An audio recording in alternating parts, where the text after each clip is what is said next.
Kadali shaula papopi loya la जा गुरुदेव हो तब से जौवन कनले से चलल हो तब से जितना कौल मांगने गेलो हो तब से गुरुदेव ने हो कई के सारा खून पीज के पोयचमित में छाज दिन ए हो राजा कंदली से लौट के ये वही दिन खसी तोरी अचमित में सुसार करबा चिमित सिवान तब से तोरा एक कौल और चाहिए गुरुदेव हो तब से ये अचमित सिवान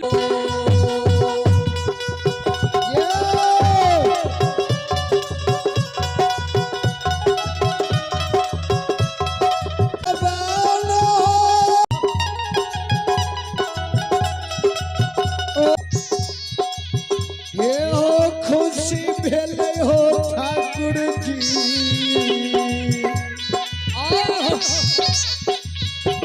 हो तपस्वी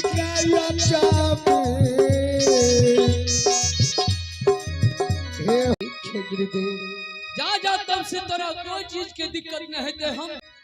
समान पर से दिखाव देते रहे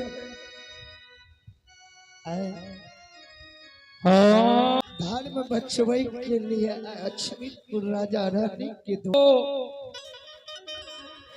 स्रोत भगवान से राजा के द्वार के जा रही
के राजा